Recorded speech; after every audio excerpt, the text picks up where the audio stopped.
Earnestly podcast here with one of my most favorite human beings on the planet, my big little sister, Christina Cewe, here on the show after 2 years. Well, over 2 years, 2.5 years since you've been on the show.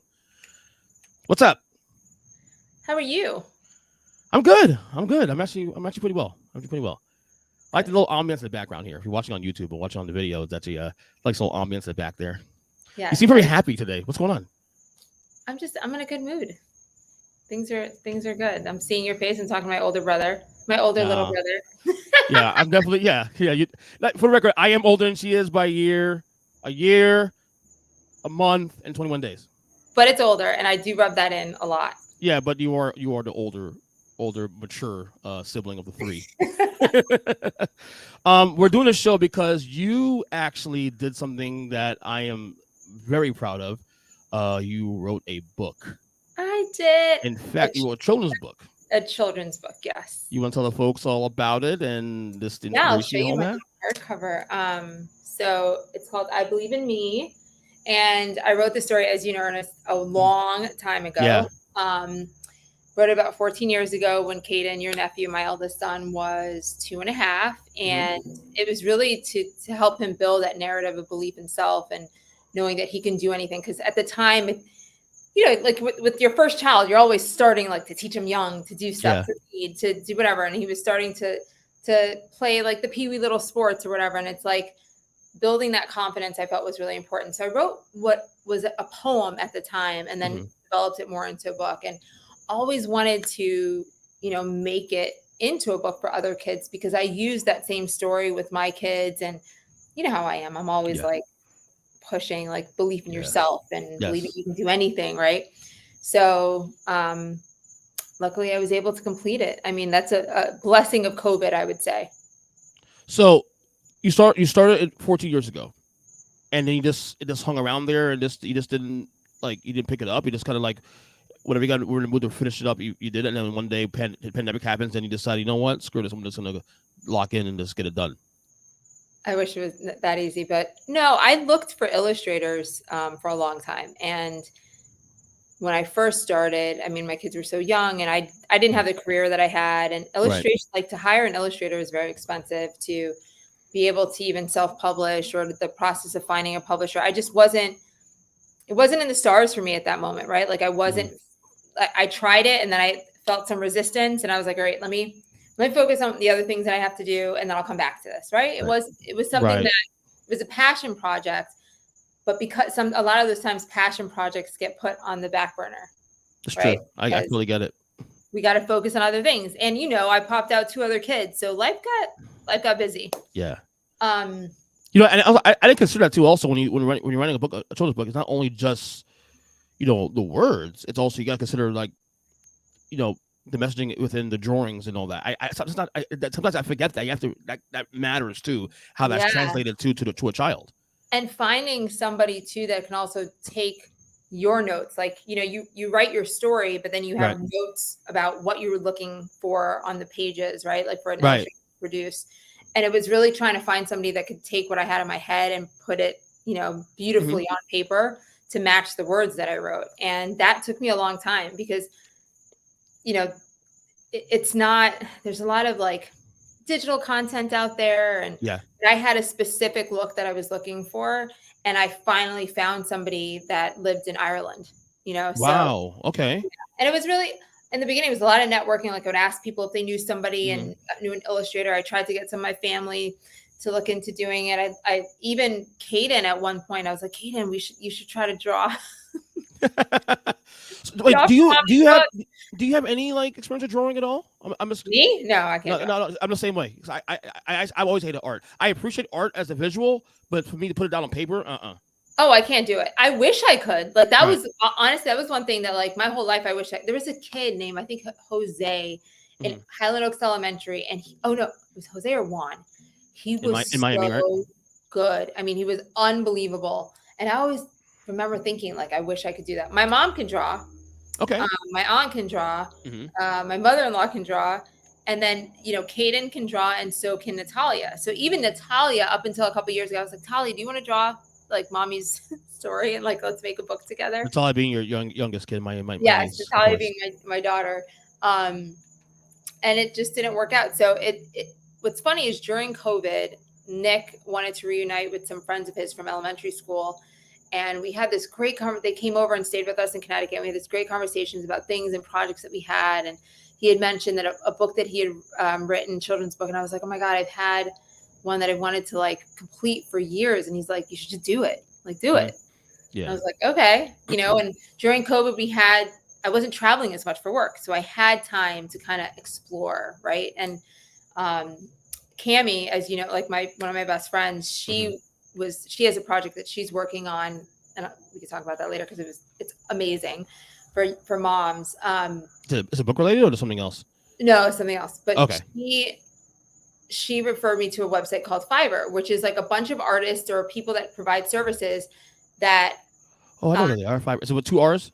Yes. Yeah, I know who they are. Yeah. So it was great, and I was able to communicate with 3 or 4 different illustrators, and I went through 3 or 4 different iterations of work. I paid for illustrations that I didn't love, right? And then found an illustrator that truly brought what I wanted to life in the book. So let me show you something. Like it's just. I feel like the book is not just about showing kids whatever. To me, that book is really all you. Like literally is what you are, and knowing you obviously my entire life is this, like that is representative of who you are as a person. But look at the illustrations. It's gorgeous. Yeah, she really did a good job. Thank you, Ernest, because that's I think it's important that authenticity, like yes, absolutely. That's my life, and I really want, as you guys know, my entire life, I want people to enjoy their life, and I want I think it starts at such a young age. And I think during the pandemic, I mean, so much mental illness, like we're going to we're seeing. I even saw like with my own kids and myself, like all of it, like it changed us in a way going through the pandemic, everything being shut down. And, for a lot of things, it stalled a lot of projects for people. It caused a lot of pain for people. And I think it's just the right time, like to bring this out. I think the message was needed now. Like if I think back, 14 years ago, yes, it was definitely needed, but I think it's way more needed now than it was when I originally wrote it. And so, I'm looking forward to, one day being able to have it printed in multiple different languages, and so that it could really reach a broader audience. Do they do audiobooks for kids also too, like this? I am working on that. Are you doing the voice? No. So what? I'm going to ask. Remember my Auntie Jerry? Yes. Lives in Atlanta. Yes. Yeah. So I'm hoping that she'll be able to do it. Oh wow! It's such a soothing voice. It's really. But why wouldn't you do it though? I'm just curious. I'm not saying she couldn't do it, obviously, but why wouldn't you do it? It's your words. That's true. Maybe I'll have my version and then the Caribbean grandma version. But I actually like that idea though. I'm working on a digital copy of it because I think not everybody takes the books, right? Some people like it on their iPads, even though I'd love people to just like get this. But I'm still old school. I mean, look, I appreciate Audible and Kindles and all that, but I'm still a hard copy guy. I'm still old school. Yeah, and I think kids, it's nice for them to feel a book and see a book. But I totally get it because I've had to give my kids iPads and computers, and they've read books on online too. So if somebody wants the hard copy and they also want the digital book, like it's more so like this. And I don't want to say it's a story. It's really a book of affirmations because as they're reading, it's just building it's like a poem too. Yes. And that's really what I want them to like. Any reader, and even if you have siblings that read it to their younger siblings, right? Like they're taking it in too. They're just like building that belief in self, which I think is so important for everybody at any age. I even had my engineer who I work with since I'm in tech. He read it and he was like, very well done. He goes, my 21-year-old daughter can utilize something like this too. And I was like, he goes, and people my age. And I was like, yeah, it's so true because it's a simplified version, right? Obviously for children. But the narrative is something that we can all use. Yeah. Would you write another book? I actually did write another book. And really? When this happened? I had no idea. So you know how creativity happens, right? Well, especially with our family too, especially. It's very random. It's very exactly. Just you feel it, and that's it. So one morning I was like, I had an idea come to me. I was like, Nick, what do you think about this idea? And he was like, oh, I like that. And then we were flying to Connecticut about 3 weeks ago. And I was in flow state. Like that morning, before we woke up, it was like 3:00 in the morning. I woke up and I saw what I wanted to write about. Like I saw the whole story in front of me. And that's how when I used to write music, that would happen too. Yeah. I would see like a music video and I'd put the whole thing in together and just wrote it all out, like wrote the whole story. And it's called Little Cub's Happiness Quest. And it's basically the story of a liger cub. Okay. Trying to find out what happiness means, Okay. And questioning his friends of the forest. So it's a really cute story. The kids love it. They think it's really funny. My kids who are like even older. So, right. But any story I think that I'll write is truly like trying to help children develop and find themselves and help them through hard times and strengthen belief in self. So obviously you're right. You've done music, of course, in the past. We know that American Idol season 1. We know that top 6. So and you also wrote your own music and also writing a book now. So give me a little bit of an insight how that process for you now. Is it similar? Is it different? Like music versus actual literature in that way. So yeah, it is. It's different, but a lot of it is similar in terms of like I write a lot in rhyme, right? And of course, with like children's stories, like that translates very well. Yeah. So I think it's similar in that way, and it's funny when you're writing in rhyme. It's you're following a melody. Yes. Right? Like, or at least I do. When right. I totally see that. Definitely totally see that. So that to me makes it similar, and it's also good too because I love writing music, but I'm not really able to record and do the instrumentation and everything like that, right? Like I don't have time for that right now. But this I can. It's a lot easier for me to express what I'm feeling. And I think because I'm a mom, I'm an aunt, like I'm a older cousin to a lot of younger kids, like I'm in that mode. Yeah. So I think that's what the universe is providing me, and that's what I'm giving out. And that's what you're in now. You're in that. That's what the mode you're in now. Family, a heavy family, not just your own family, but also even the external. Yes. Would you ever write outside the genre? Like I mean, obviously, like you and I in the same age bracket, of course, and a lot of things I'm sure you want to express about. You did in the music, of course, and other thing is because I guess this could probably motivate you to want to do other stuff outside of just children's books. Would you write something outside of that, a book outside of a children's book? So I think I definitely will. I actually came up with the title. I won't share that now, but no, you don't have to. No. I think eventually I will, because I do feel like, okay, believing in me and like following your dreams, like for me, like I accomplished a lot of my dreams, right? And I continue to like design my life and go after things. So I think I would probably, maybe when I'm 50, like right. You got ways to go. You got ways to go with that. Don't sweat that. Some of the things that I was able to do. I don't know. I mean, some people think, like I'm ultra positive, and I am positive, but I'm a realist. Like I'm very practical, but I'm optimistic, and I look and I feel like we can really change what, our lives based on the actions that we put forward. So would we more vulgar? Would a book be more vulgar? Well, I can be. So that's where you and I are very similar. I got a little potty mouth sometimes. Some words. Some worse than others. But I always want to ask you, I probably know this to some extent, but I still am amazed how you can still be very positive and be the empath and just be this light, even in a world where it's so dark and just negative. Where does it stem from? What continue? How do you still stay this positive even after all this?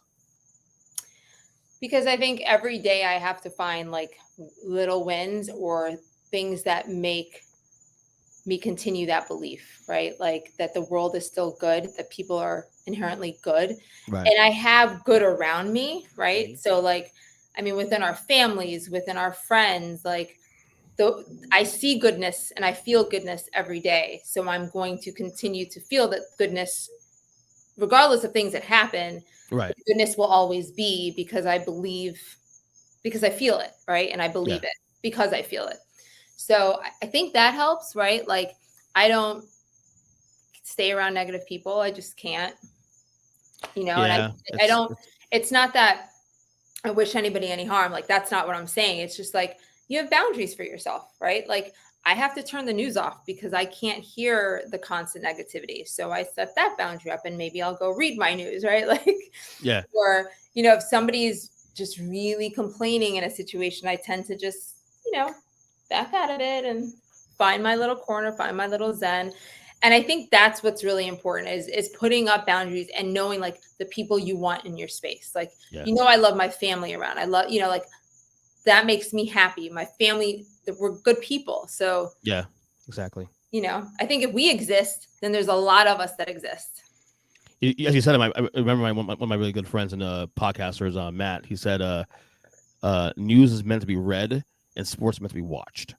Oh, I like that. Not the way around." So true. And ever since he said that, I've kind of taken that to. Now, granted, I still don't mind the news, but I'm very I know where to find the less chaotic stuff. I work my way around that. Right. And you're in the business, so you're like, how to Yeah. filter through that more Yeah. than I would. Yeah. But that's cool though. How's it raising 3 kids now? And 3 kids that you almost on the verge of having three teenagers. You have one about to go to about to become an adult within the next 2 years. You got one is about to be a teenager next year, and then my niece, your daughter, Tally, is about to be a teenager in the next 2 years. I know it's kind of. Is it going too fast? I mean, does it feel fast to you? Is it just... Honestly, I would say it probably has gone a little bit faster than I thought it would ever be. Like probably everybody, COVID, right? I say probably COVID probably exacerbated that. 100%. Yeah, like that time went by so fast, but at the same time, like I got to spend so much more time with them than I probably would have. So that's a blessing too. But like Caden going off to college, we look our niece Bianca like going. It's crazy because I see pictures of them. I love to take pictures, and why is I look back on these memories all the time, and I'm like, how did this just fly by? Yeah. But I'm excited though, like for them at the same time. Like I'm gonna miss him like crazy, but I'm excited to see who he becomes, what he discovers about himself, like where he goes, what he like. That's gonna be fun to see all of our kids kind of evolve into their future selves. So I'm excited for that. So I guess tell me how it is for you right now, raising a teenager, almost adult, like kid about to go to college in the next year or a half or so. It's how's that adjustment for you now? Because I mean, now it's the girls now, and it's all other things now that we weren't, we gone from like different phases, different tiers, and now we're at that phase. Now we're like, okay, college is going around the corner, girlfriends, every phase all that comes with different challenges, surprises, right? Challenges, pressures. The dating thing is an adjustment for me, but I think it's harder for Nick, my husband. Why is that? I don't know. I think I don't know. Is it a personality thing, or just I think it's more like he's so excited for the trajectory that Caden's on that he's afraid anything messes it up, right? So he's living in fear with that. I can see that. Versus like for me, I'm kind of like being more active and like he's very active with it, but like mentally I'm more present and active with it and dealing with it as it comes, right? And just saying like, God forbid the worst case scenario happens, that it is what it is. Like there's nothing, I can't stress myself out to the point of hurting myself, my health over his life. Because ultimately all you do is you try to make sure that you've taught your kids enough to survive and thrive, right? Like, and they're going to be on their own, right? We'll always be here to support, but ultimately they have to live their life. And I was like that, right? So yeah. I mean, at the same time, you just got to embrace it in this, take it as it comes. It is what it is, and I roll with it. Like, yeah. Will you ever do music again? Will you ever do music again in the future? Or what's up? Maybe. Is that a timing issue more than anything else? I think so, because like I'd love to have like a studio, right? Or like I know I don't need a studio, but at least a room where I could have some space. Equipment. And I don't have that here yet. So, and I shouldn't say it's not because I don't have, like I haven't been able to put the time in to do that, right? Like I work full time, and then I do feel like I'm a full-time mom and a full-time family member, like, like and friend. Because you are really, to be honest, I already know that, but even people like you see like on social media, for example, it's pretty obvious that you have a lot going on. You have a lot going on. Yeah. Like your cup runneth over, just a lot going on, no matter what, whether it's And socially, that whether fills it's my cup. yeah. Right? Like so I think it's important for me to do. It's funny because I hear like some people have, oh, social media isn't real. And I'm like, well, my social media is real. Like that's my life. Like, no, it really is. Anybody doubt that, ask me. Trust me, it is very much accurate to 100%. It is what it is. What else? What else? I mean, are you doing any more press for this stuff for the book? So yeah, so I actually am with a PR company and PR firm, and I have my first set of interviews on Friday, and I'm doing yours before. Thank you. You're welcome. Well, I also know you're gonna be going away for next week for Thanksgiving, so I figured we get this in now before the release date. Well, you're most important, your family. I appreciate that. I don't know. I mean, I wanted to keep this about the book and about family because we can go a lot on topics and stuff, but I want to keep on beating the bone for another podcast because I know we can go into politics. We can go into we can leave politics out of it right now. No, exactly. I don't want to get into that right now because we was fresh over that. And I'm kind of fired about that right now. To be honest with you about what's going on in that world. How excited are you about being a? I'm super excited about being. Our brothers have another kid. I love my nephews and I love our nieces and stuff. Yeah. It's fun for me, right? Because I can be auntie and I can give them back. You're gonna spoil the living hell out of that kid. I'm telling you. Oh, little baby. Yeah, same way to do it with my two. I was telling Eli earlier, like I'm having the podcast on Christy in a couple minutes. He's like, "Oh, can I go see her?" Go, no, you gotta go to bed. You'll see you on Saturday. Yeah, no, I know we got to figure out I know we've been traveling a lot. We've been doing the game thing, going up to UF. That's fine. I mean, a lot. I mean, they stink this year, but how's that going? Yeah, you having fun with that? They stink this year, dude. The Gators stink this year. I'm sorry. So they definitely had some rough games. I'm not gonna lie about that. Yeah. But I think they're gonna do better next year. I do like Napier. Like I think he's a good coach. I do too. And I didn't realize he trained under Saban, but he has that same like accountable and just calm personality that I like that I think is going to be good for the Gators. And he's also like, it seems like no bullshit because he just let go like 3 players within the last couple weeks. I think another player got dismissed. Because of what? Because of grades or just because of? I think today was like a disciplinary situation. And then a couple weeks ago, I believe it was because, one player didn't want to follow the new, I think what's cool though. I think what's cool about that, you guys having season tickets for the Gators, that it was a family thing. It was all 5 of you guys going. It's awesome. So, how do kids like that? Going back to raising teenagers, right? Like, and I had posted something about this, but like I had been given advice about kids when they were going, and this was like 4 or 5 years ago. And somebody said like his father always told them to keep the kids busy with family things on the weekends because idle time is when kids get into trouble, right? Yeah. Like, so take them. If their friends want to come, take their friends with you, but like keep your kids close. And I look back at our lives, like, I did that a lot. Even when my parents got divorced, my mom was always like, oh, we're going to do this weekend with friends and family. Like, and we did a lot of that. And I think that's super important. It's tiring. Oh my God, it's tiring. I know. And it takes being very selfless too to do that too, because I'm not going to lie. I have a lot of selfish tendencies, like especially on Sundays in the fall. Like Eli wants to go do this and that, and when I'm like, well, it's football at 1:00, man. So we try to balance it out. Like we'll do things early in the morning, go to the pool, go to the park, whatever, visit a friend, maybe see family, and then 1:00 back to the house and watch football. But then it's important. It's balance, right? Yeah, like, gotta balance it out. No, but I watch you guys do this. I'm like, how the hell do you guys do this and not be burnt out? Because we're exhausted. Here's I don't think we're gonna. Let's get real here. It's hard. I don't think we're going to do season tickets next year. And I think it's because the kids, like, they want to spend time with their friends, right? So this year was awesome. Like what we would do, we'd spend the weekend. We had Disney and Universal passes. That's your brother-in-law, because I don't think I would have purchased them. But he did that. And he was like, this is how we're going to do it. We're going to go up on a Friday and come back on a Sunday and enjoy the game on a Saturday. We'll stay in Orlando. And, so we made a weekend event out of it, which was really nice. And I think we'll always have that year. But then we'll go back. Like Caden was like, let's just pick 2 games and we'll go back for those 2 games so that he can at least hang out with his friends. He's not always leaving. So they got a little burnt out. They got a little burnt out at the end. Because they weren't seeing their friends. Okay. So Connor's going into 8th grade next year and Natalia's going to 6th. They want to spend more time with friends. We'll let them. Mm-hmm. And that'll be mostly like at our house, right? Like come over, like when you've been over with the boys and, Caden and his girlfriend's over and like things like that. I think we'll do more of next year. Because I missed like so many weekends, I couldn't do family stuff. Whereas when we were here in the spring, like you guys were over so much. Yeah. Yeah, but you know what though? It's not bad. I do like you guys did this though. It's something new for them. It's not bad. Yeah. It's something new, and they did it, and you say you did it, and now try something else. Yeah. No, I agree. No, that I don't know how you guys do it, man. Seriously, I tell Lauren all the time. I like to model ourselves a little bit like what you guys are doing, but even half what you guys do is like. It's a lot. It's a lot.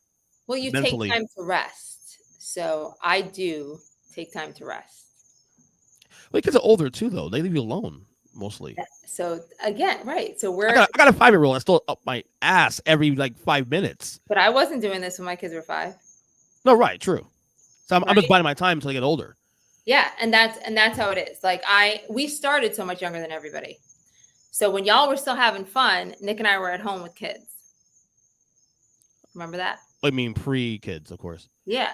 I was having much fun. I was still boring. No, I was still boring. It's a single. Doing stuff like we didn't do a lot back then because we had kids, and like Connor and Tali are 19 months apart. So there was a period of time where it was so much stress, right? So now I think because they're older, yes, we get more of a breather and we can plan things like this.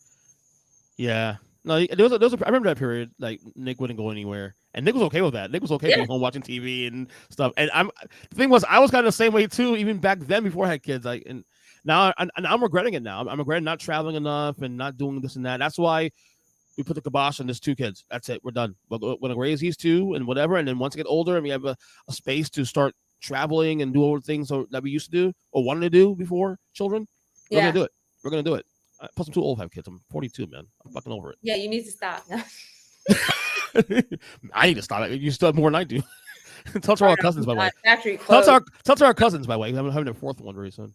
I know. It's crazy, right? Excited. I dreamt that one. I know you did. I told you right away. Ain't us. I know. I checked with us. I checked with Nick's cousin too. I was like, "Is it you?" And she's like, "Nope, not me." So you said like you dreamt of fish, something like that? Anytime I dream fish, someone's pregnant. But in the dream with Errol was in the water with the fish. So I called. Really, Dana. You didn't say that though. Yeah, you want to put it out there. Yeah, I called Dana and told her, I was like, but don't tell me anything if it was just this. And she was like, no. And then I called Nick's cousin. I was like, well, you weren't in it because I did dream his cousin's child too. Oh, really? And so I was like, you weren't in it this time, but I'm just checking. She's like, it's funny because like we had Logan in 2017, right?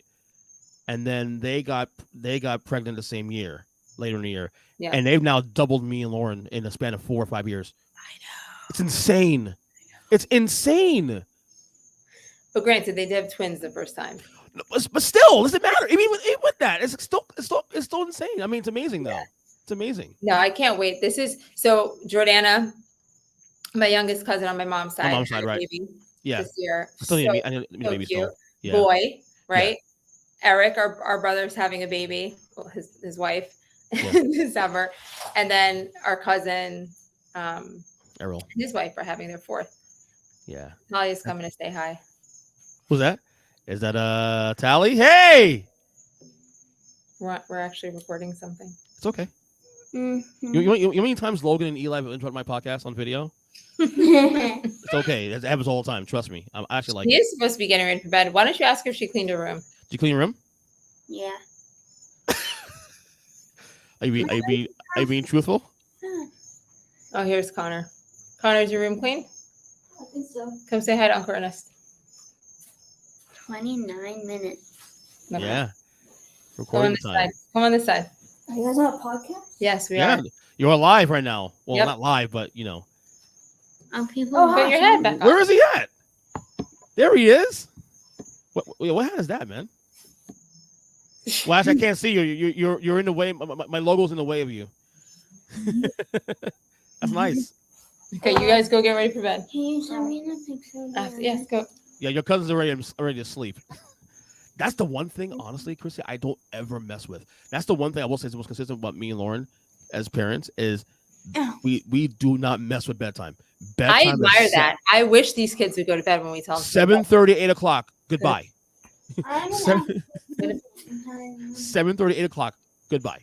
One of See you in the Nick's morning. biggest pet peeves is that they don't listen to go to sleep, and he's always like, "I feel like I'm yelling at them, and they're not listening to me, and you're not, standing up for." That's the one thing that we've never had a problem with, actually, to be honest with you, ever with either kid. I don't know what it is. Like because we value. I think we value our alone time so much at nights when she's home that we're not messing with that. That's Goodbye. not See awesome. you in the morning. You know. That's important. Like that's super. Connor, can you go inside, please? So raising 3 kids, as you know, with raising 2, Yeah. they don't always listen. Love you, Connor. Love you, Tally. Love you, Ernest. She already went and she didn't hear it. Close the door, bed. Close the door and go get ready for bed, please. Sleep time. There you go. It's okay. It's okay. I love this. This is great. This is so They're great. just, So they've probably been, who's the most difficult is Natalia really, why is for that? Nick. Okay. Well, it's his daughter. It's Hard. Daughters are tough. Yeah, I don't know the feeling. I know. I don't know the feeling. We wanted a girl initially, and then like I think Logan was like having 2 kids in one. I was like, you know what? Let's we're good at 2. We're good at 2. They're good boys. I miss them. But get the book. Get the book. Where can everybody find the book at? Where can everybody find it? Barnes & Noble. You can find it on my website, IBelieveInMeDoYou.com. And from there, you can get the hardcover, you can get the soft cover, you can get the audiobook within the next month. Amazon, Barnes & Noble, audiobook will be on Apple. I'm buying all of it, especially the audiobook. I really hope you do the audiobooks, the voice on that, narration on that. Well, I had it in my head to use Auntie Jerry, but now you're making me think of something. How about do 2 versions of it then? No, it's expensive to do that, but I'll look. Is it really? Yeah. I didn't know that. Oh yeah. Wow. So I'm self-publishing. So I did, instead of writing and looking for a deal, because all the deal does is they pay all the upfront costs. I'm doing it myself. Mm-hmm. So get the book. Oh, definitely. I'm getting all versions of the book, including Auntie Jerry's and yours. Whenever you do that. Thanks, Chrissy. I'll definitely let you know. It's released November 24th. 25th. 24th, right? 24th? Yes. That's next Tuesday. No, it's Thanksgiving. On Thanksgiving Day? On Thanksgiving Day, because it's Nick's birthday too. Aha, that's right. We'll be the same age again. Yes. Love you. Great Love you job too. as always.